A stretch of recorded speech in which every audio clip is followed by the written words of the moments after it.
쪽 누가복음 19장 1절로 10절의 말씀을 다 같이 한음성으로 봉독하시겠습니다.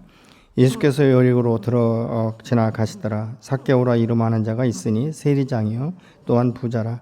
그가 예수께서 어떠한 사람인가 하여 보고자 하되 키가 작고 사람이 많아 할 수 없어 앞으로 달려가서 보기 위하여 돌 무화과나무 위에 올라가니 이는 예수께서 그리로 지나가시게 되밀어라. 예수께서 그곳에 이르사 쳐다보시고 이르시되 삭개오야 속히 내려오라. 내가 오늘 내 집에 유하여야 하겠다 하시니 급히 내려와 즐거워하며 영접하거늘 무사람이 보고 수군거려 이르되 저가 죄인의 집에 유하러 들어갔도다 하더라. 삭개오가 서서 주께 여짜오되 주여 보시옵소서. 내 소유의 절반을 가난한 자들에게 주겠사오며 만일 누구의 것을 속여 빼앗은 일이 있으면 네 갑절이나 갚겠나이다. 예수께서 이르시되 오늘 구원이 이 집에 이르렀으니 이 사람도 아브라함의 자손이미로다. 인자가 온 것은 잃어버린 자를 찾아 구원하려 함이로다. 아멘.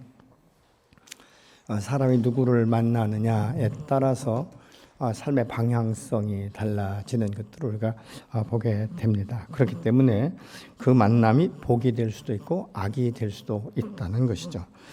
성경의 많은 인물들 가운데 이제 여러 사람 가운데 몇 사람을 짚어보면 아브라함 같은 경우는 여호와 하나님을 만나고 그의 말씀 앞에 순종함을 통해서 그의 인생이 바뀌어버립니다.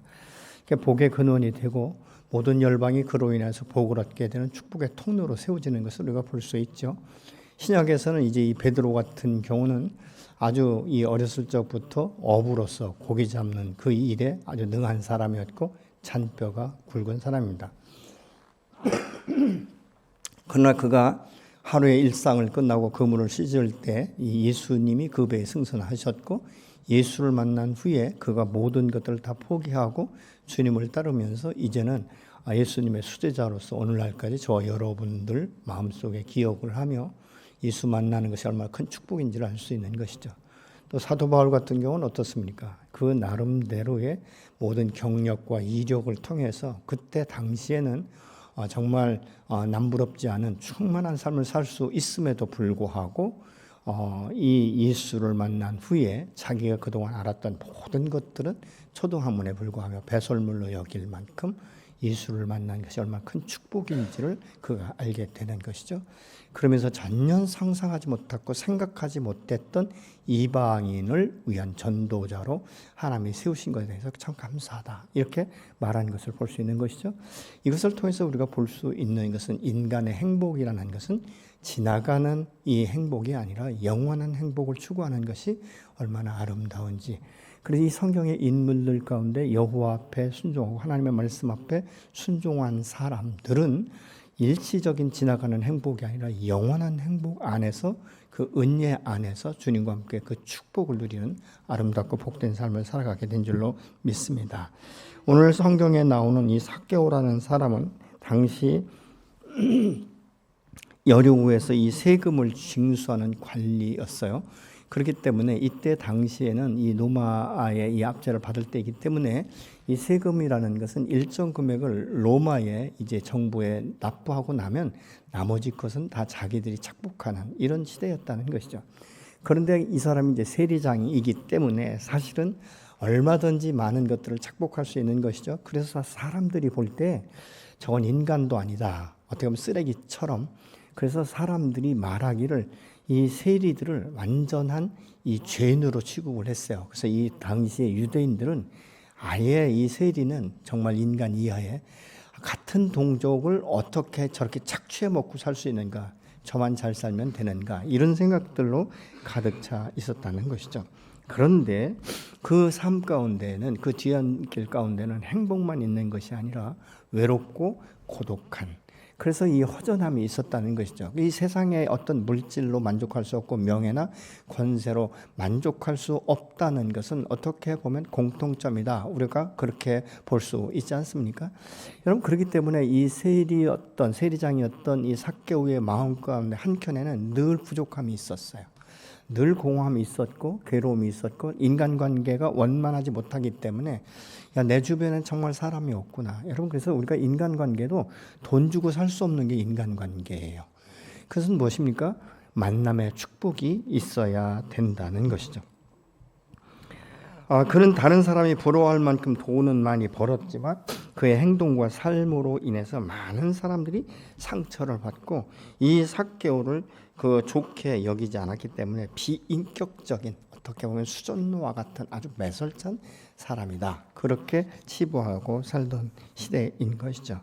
또 다른 면에 볼 때는 넌 참 돈 많아 좋겠다, 이렇게 이제 생각하는 사람들도 덜어는 있었겠죠. 그러나 그는 참된 행복보다는 어떤 안전감과 평안함, 이것보다는 늘 고독과 공허함 가운데 헤매고 있었다는 것이죠.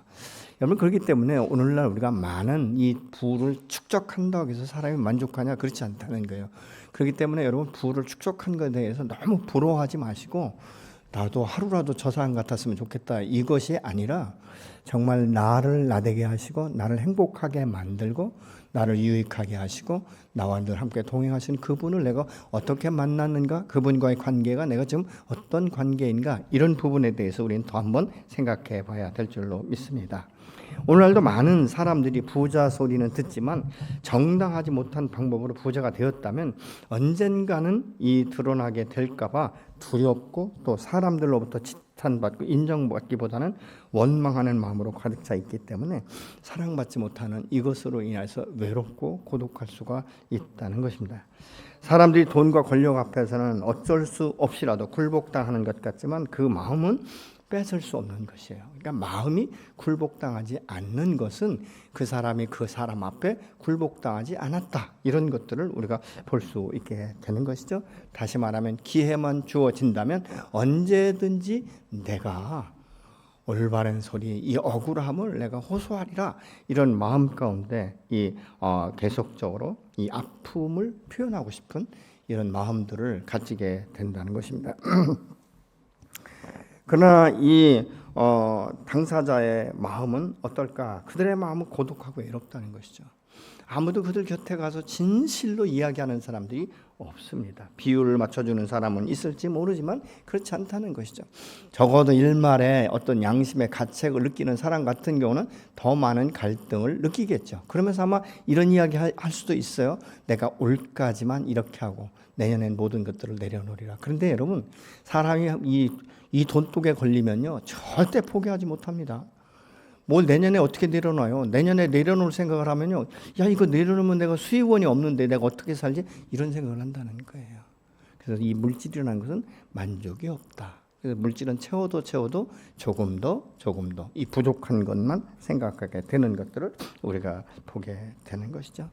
떳떳하지 못한 이런 이 삶, 그 겉으로는 위장하지만 속으로는 굉장히 위축된 이런 삶을 살게 되는 것을 우리가 보게 되는 것이죠. 그래서 이 정상적으로 돈을 벌지 못하면 이 관계에 대한 이 어려움이 생기게 되는 것들을 우리가 봅니다. 삭개오가 이 세리장인 것은 그 지역 주민 중에 모르는 사람이 없을 정도였습니다. 그와 마주칠 때 인사하고 돌아서지만 뒤에서는 계속적으로 이 뒷소리를 하는, 저것은 인간이 아니다, 어떻게 저런 것들이 있나, 이런 생각을 할 수도 있다는 것이죠. 저것이 유대인이라는 것이 내가 부끄럽다, 뭐 이런 이야기도 얼마든지 할 수 있는 것 아니겠습니까? 그래서 이런 이 메시지가 이거를 이기려면 어떻게 됩니까? 더 강해져야 된다는 이 결단을 하는 거예요. 그렇기 때문에 사람의 마음이 한번 강팍해지기 시작하면 계속적으로 이것이 증가되어서 그 마음밭이 완전히 기경되지 않는 이 길가밭과 같은, 이 돌짝밭과 같은 양심이 화인 맞는 이런 단계까지 이르게 되는 것을 우리가 볼 수 있게 되는 것입니다. 돈 많고 이 권력 있는 이 위치에서 자기를 볼 때 정말 내 편 하나 없는 것, 그리고 이것이 나의 인생의 전부인가, 이런 생각을 하게 된다는 것이죠. 현재 누리는 물질과 권세는 영원하지 않기 때문에 이것을 지키기 위해서 또 안간힘을 다해야 되는 것들을 우리가 볼 수 있게 되는 것이죠. 결국은 무엇입니까? 현재 내가 누리는 행복은 다 지나가는 것이기 때문에 마치 바람을 붙잡으려는 것 같은 붙잡는 이 단계에 그칠 수밖에 없다는 것입니다.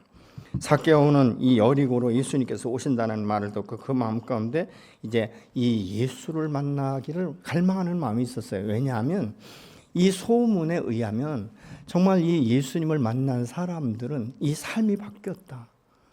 그러니까 심지어는 이 죄인도 죽은 사람도 살리실 뿐만 아니라 정말 나면서부터 안전뱅이여 소경된 자도 고침을 받았고, 심지어는 간음한 여인으로 인간 이하의 취급을 받던 창녀들에게도 이 죄사함을 주시는 분이라는 것을 알게 된 것입니다. 그렇기 때문에 믿음은 들음에서 나기 시작하는 것이죠. 그런데 여러분이 돈 많은 사람이 예수를 만난다는 것이 그냥 우리처럼 뭐 이렇게 뭐 가난한 이런 마음을 가진 사람들 쉽게 만나는 게 아니에요. 왜냐하면 물질에 대해서 주께서 어떻게 말씀하실지 모르지 않습니까? 그렇기 때문에 어떻게 보면 현재 나의 수입원이 제로로 될 수 있는, 아니 내가 가지고 있는 전 재산도 내놓아야 될 만한 이런 어떤 지경에 이를 수도 있다는 거예요. 그러니까 이것이 결코 쉬운 것이 아닙니다. 얼마나 많은 갈등이 그 안에 일어났겠습니까? 나는 내 마음 가운데 공허함과 이 외로움과 사람들로부터 비아냥되고 수군거리고 이런 이 모든 것들이 나도 상처를 줬지만 본인도 상처를 받는 거예요. 이것을 치료할 것인가? 아니면 내 물질을 관리할 것인가? 이런 것에 대한 갈등이 있을 수 있다는 것입니다. 그러면서 결정하는 것이죠. 근데 우리가 누가복음 18장 18절 이하에 보면 이 젊은 부자 관원이 예수님을 만나러 오지 않습니까? 선한 선생님이요, 어떻게 해야 내가 구원을 받습니까? 아마 이 사람은요, 자기 재산 다 팔아서 가난한 이웃들에게 나눠주고 돌아오는 말만 안 했으면 자기 돈으로 구원을 살 수 있는 사람이에요. 근데 이게 얼마 전 이야기라는 거예요. 그러면 삭개오가 이 말 못 들었겠습니까? 이런 말도 들었을 거라는 거예요. 그러면 예수를 만나서 내 문제, 인생의 문제를 해결하는 건 좋지만 막상 이 사람에게 말했던 것처럼 내 전 재산을 다 팔아서 가난한 이웃들에게 나눠주고 오라고 하면 어쩔까? 근데 삭개오는 먼저 이 젊은 부자 관원, 이 부자 청년과 달랐던 것 같아요. 왜냐하면 이 삭개오는 세리였잖아요. 다른 사람들 생각할 때 착취하는 인물이었단 말이죠. 그러면 자기가 가지고 있었던 재산을 다 내어놓으면 어디 가서 붙어먹을 데가 없는 거예요. 그렇지 않습니까? 다 수전노라고 전 인간도 아니라고 인간 쓰레기처럼 취급하는 이 사람들로 가득 차 있는 이 도시에서 어떻게 내가 살 수 있을까? 아마 이 젊은 관원보다도 더 깊은 이 고뇌에 쌓여 있었을 거예요. 그럼에도 불구하고 그가 예수를 만나기로 결정한 것이죠. 그래서 우리가 생각할 때 이 삭개오는 이런 마음의 이 모든 갈등과 이 고뇌, 이 시간들을 거치고 예수님이 지금 여리고성에 온다는 것을 알고 어떤 길로 오실지를 예상했던 것 같아요. 그러니까 이 사람이 말이죠, 이 주님 앞에 나오는 것에 대해서 장애물이 참 많아요. 근데 그 장애물 중에 하나가 뭔지 아십니까? 사람이에요. 아니 저 사람이 어떻게 저런 인간이 교회 나와? 아니 어떻게 저런 사람이 예수를 만나려고 해? 제 주제를 알아야지. 지가 얼마나 악하게 살았는데 이런 말 들을 수도 있다는 거예요. 그런데 이 삭개오가 우리가 잘 아는 대로 키가 그렇게 크지 않은 것 같아요. 그러니까 많은 군중, 많은 무리가 모이면 삭개오가 보이지 않는 거예요. 여러분, 그래서 이 삭개오가 나는 그러면 어떻게 해야 될까를 생각했겠죠? 근데 오늘 성경 본문에 보면 달려갔다고 그랬어요. 군중들이 모이기 전에 앞질러 가서 그 나무 위에 올라갔다. 우리는 지금 뽕나무라고 말하고 있는데 돌감나무에 올라갔다라고 말하고 있지 않습니까? 근데 여기에서 나무에 올라갔다고 그러면 삭개오가 예수님을 만난다는 보장은 없어요. 왜냐하면 많은 군중이 모였기 때문에 뭐 삭개오 하나쯤 안 보일 수 있잖아요. 이 나무 꼭대기에 매달린 사람을 어떻게 볼 수 있겠어요? 그냥 지나칠 수도 있는 거예요. 그럼에도 불구하고 그는 마음의 준비를 하고 있는 것입니다. 마음에 갈망함이 있었어요. 주님, 나 좀 만나주세요. 나 당신 만나고 싶습니다. 내 인생의 이 고독과 이 고뇌와 이 갈등을, 이 상처를 주님, 나는 치유받고 싶습니다. 내가 세리가 되고 싶어서 세리가 됐습니까? 나는 돈도 없고 아무 의지도 없고 키도 작고 나는 단점투성인데 그래도 내가 나름대로의 어떤 가치관과 정체성을 갖고 사람 앞에 내가 서기 위해서는 돈이 필요했습니다. 그래서 내가 세리장이 되어서 악착같이 돈을 모았습니다. 그런데 많은 돈을 모았지만 내 마음의 공허함은 채울 길이 없습니다. 이 고백이에요. 왜 그럴까요? 그 영혼이 죽어서 하나님과 소통이 안 되는 거예요. 관계 단절이라는 것입니다. 돈이라는 것은 있으면 좋습니다. 행복을 누릴 수도 있습니다. 그러나 그것을 어떻게 사용하느냐에 따라서 가치가 다르게 부여되는 것들을 우리가 볼 수 있게 되는 것이죠. 여러분, 돈 때문에 예수를 배제한 것은 아까 그 청년 관원은요, 일시적인 지나가는 행복에 우선순위를 뒀던 거예요. 근데 어떻습니까? 삭개오는 그럼에도 불구하고 나의 우선순위를 주님을 만나는 것이다 라는 생각을 했던 것을 우리가 볼 수 있게 되는 것이죠. 그래서 이 삭개오는 이 소문을 듣고 기다렸다가 예수님이 오시는 날 미리 가서 달려갔다라고 말하고 있지 않습니까? 그런데 여러분 한번 생각해 보세요. 어른이었어요. 어른. 근데 누가 그 말을 지어놨는지는 모르지만 하여튼 주일학교 때는 삭개오는 배가 나오고 뭐 뚱뚱하고 키가 작고 사실 배 나온 사람이 나무 타는 거 쉽지 않거든요. 어렵습니다. 그런데 그 말을 누가 지어냈는지는 모르지만 어떻든 삭개오는 키가 작고 뚱뚱하고 배가 나왔다. 그럼에도 불구하고 이 세리장이었는데도 불구하고 나무에 오른다는 것은 모든 체면을 내려놓은 겁니다. 많은 사람들이 위를 바라보면서 손가락질을 하고 어떤 비아냥을 한다 할지라도 참을 수 있는 그 마음의 준비를 가지고 올라갔던 것입니다. 여러분, 예수님을 만난 사람들의 특징 중에 하나가 뭐냐면요, 절박함이에요. 간절함이 있었다는 거예요.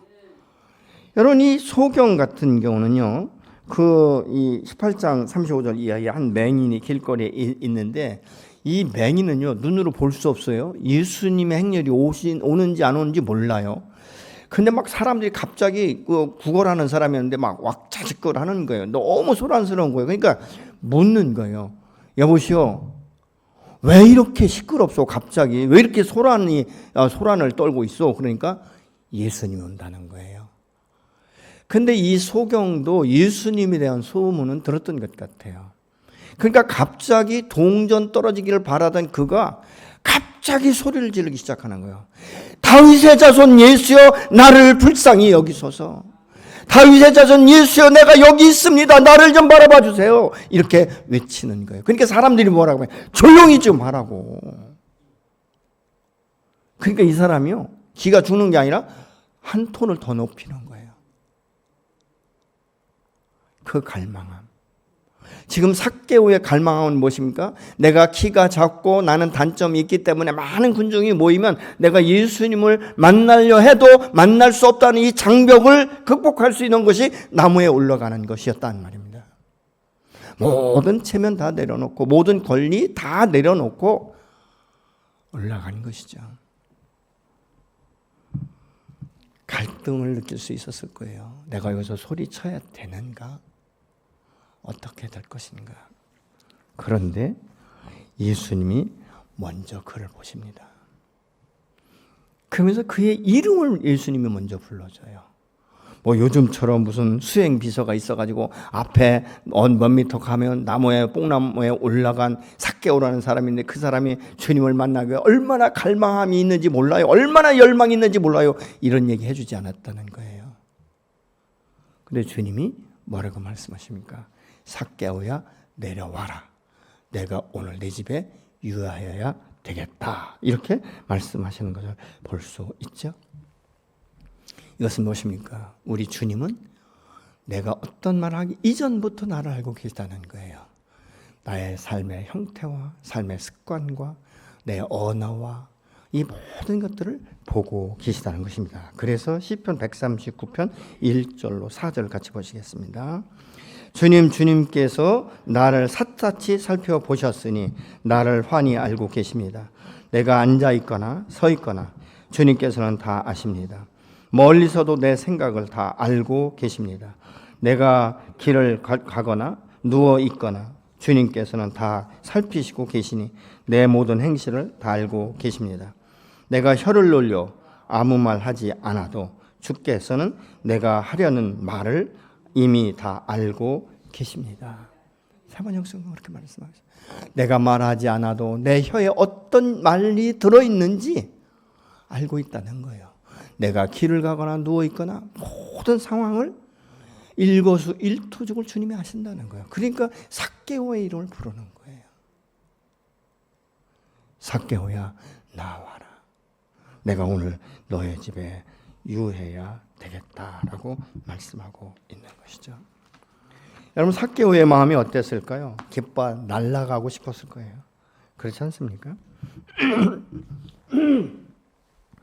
그러니까 이 기쁨과 감동이 말로 표현할 수 없으니까 삭개오가 얼마나 쏜살같이 내려왔는지 어떻게 보면 바람같이 내려온 거예요. 그리고 자기 집으로 예수님을 모시고 들어갑니다. 여기서 유한다 이 말은 카탈리오라는 말인데 파괴하다, 허물다, 무효하다, 못못의 손님이 되다 이런 의미인데요. 문자적인 해석을 통해서 보면 밤 동안 묶여있던 짐승을 풀어놓는 것을 뜻하고 있어요. 그러니까 삭개오의 모든 묶임들을 지금 풀어놓는 이런 의미를 지금 가지고 있다는 것입니다. 예수님이 그 집에 들어감으로 인하여서 삭개오의 모든 묶여있던 이 끈들이 풀어지기 시작하는 것이죠. 진리 안에 자유를 누리게 되어 있다는 것입니다. 여러분 예수님이 삭개오의 집에 들어가시는 것은 무엇인가? 그것을 본 유대인들은 예수님을 비판하기 시작합니다. 아니 어떻게 메시아라는 사람이, 어떻게 지혜롭다는 사람이, 사람의 마음을 꿰뚫어 본다는 사람이 죄인의 집에 들어갈 수 있는가? 수군거리기 시작하는 것입니다. 저가 얼마나 악한 죄인인지, 동족의 모든 것들을 다 피를 빨듯이 세금으로 다 징수해서 그 동족의 마음을 아프게 하고 힘들게 한 저 죄인의 집에 어떻게 들어갈 수 있는가? 근데 이 누가복음 15장 1절 2절에서 바리새인들과 서기관들이 이 세리와 이 죄인들이 예수님의 말씀을 듣기 위해서 이 가까이 오는 것조차도 말하고 수근수근하는 거예요. 대놓고는 차마 말 못하고 뒤에서 계속적으로 불평한다는 것입니다. 그리고 굉장히 이 불평하는 사람들의 특징 중에 하나가 뭔지 아십니까? 부정적인 개념을 가지고 있어요. 그래서 항상 이 불평과 원망을 하고 뒤에서 수근수근 이렇게 말하는 사람들은요, 굉장히 정직하지 못해요. 그래서 뭐라고? 그러면 아니 아무것도 아니야, 아무 말도 안 했어, 이렇게 말하는 것이거든요. 근데 그 생각 자체가 부정적이에요. 비판적이고 판단적이라는 것입니다. 여러분, 근데 우리가 남을 비판하고 판단하기 이전에 나는 어떤가를 볼 수 있어야 되는 것이죠. 이 세상 가운데 의인은 없습니다. 한 사람도 의인은 없습니다. 다만 주께서 의롭다 칭하시기 때문에 의인으로 우리가 살아가는 것 아니겠습니까? 예수님께서 이 죄인들의 집에 들어가는 것을 부정하는 사람들은요, 예수님의 사역으로부터 배운 것이 없거나 예수님을 경험한 일이 없는 사람들입니다. 이런 사람들은 예수를 만나야 될 필요성을 느끼지 못합니다. 다만 기적의 현장에서 기적을 바라보기는 하고 있지만 그 주님과의 관계를 맺기를 원치 않는 사람들이죠. 그러니까 지금 이 삭개오의 집에 들어가는 이 모습을 본 이 유대인들은 수근수근하면서 예수님을 판단하고 비판하는 위치에 있지만 그들도 자기가 죄인이면서 그 예수님이 그 죄인의 집에 들어오는 것처럼 자기 마음가운데 들어와야 된다는 사실을 상상조차 못하는 사람들이다 그 말입니다. 근데 주님은 뭐라고 말씀합니까? 10절에 내가 온 것은 죄인들을 구원하기 위함이다라고 분명히 말씀하고 있죠. 주님께서 당신이 이 땅 가운데 오신 목적이 무엇인지를 정확하게 말씀하고 있는 거예요. 내가 온 것은 죄인들의 집에 들어가서 그 죄인들과 함께 음식을 나누며 그들의 영혼을 새롭게 하고 그 하나님의 백성답게 살아갈 수 있도록 인치기 위함이다. 구원을 이루기 위함이다라고 분명히 말씀하고 있는 것이죠. 예수님께서 오늘 이 삭개오를 부리고 그 집에 들어가신 것은 삭개오의 구원을 위함인 것을 분명히 지금 말씀하고 있다는 것입니다. 예수님과 함께 식사하고 대화하던 중에 삭개오가 어떤 말씀을 근거로 해서 이 마음이 바뀌었는지는 정확하게 성경에 기록되어 있지 않습니다. 그러나 예수님과 음식을 나누면서 함께 대화하는 중에 삭개오의 마음이 바뀌기 시작하는 거예요. 그래서 예수님께서 야, 너 재산 어떻게 할 거야? 라고 질문도 안 하셨는데도 불구하고 이렇게 말합니다. 주님, 내가 오늘 당신을 만났는데 내 마음 가운데 이런 마음이 생깁니다. 내 재산의 절반을 띄어서 가난한 이웃들에게 나눠주고, 내가 혹시 세리장에 있어서 이 재산을 모을 때 남의 것을 강제로 빼앗은 것이 있다면 4배로 내가 갚겠습니다. 여러분, 이 말은요, 삭개오가 예수를 만나면서부터 그 일시적인 어떤 행복, 일시적인 안정감을 누렸던 모든 전 재산을 내가 다 잃는다 할지라도 나는 오늘 나를 구원하신 당신 앞에 모든 것들을 다 드리고 싶습니다. 이 결정이에요. 여러분, 사람의 마음의 변화는요, 어떤 법이나 어떤 규례에 의해서 바뀌지 않습니다. 사람의 속사람, 생각이 바뀌기 시작해야 되는 거예요. 마음이 바뀌기 시작해야 되는 줄로 믿습니다. 예수를 만난 후에 우리 마음이 여전히 변화가 없고 바뀌지 않았다면 나의 마음 가운데 강팍한 마음이 아직도 남아있는 거예요. 돌짝밭 같은, 이 길가밭과 같은 이런 마음이 아직도 내 안에 지속되어 있다는 것입니다.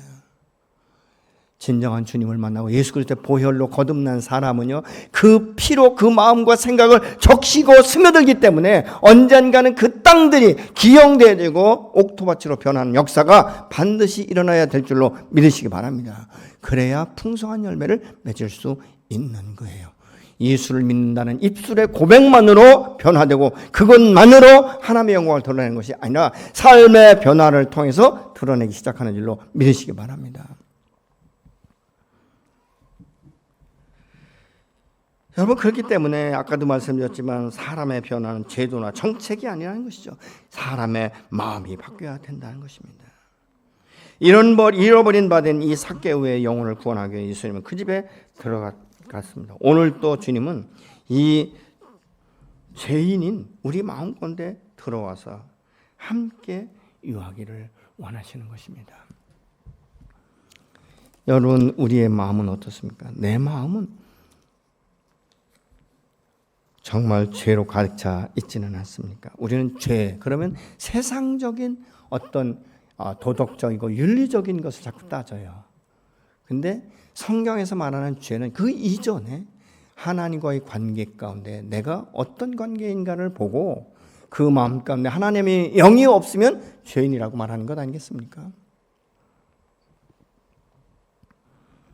유대인들은 스스로 의롭다는 생각에 가득 차서 세상에서 죄인이라 이 칭하는 이 세리장 삭개오와 상종도 하지 않았던 사람들입니다.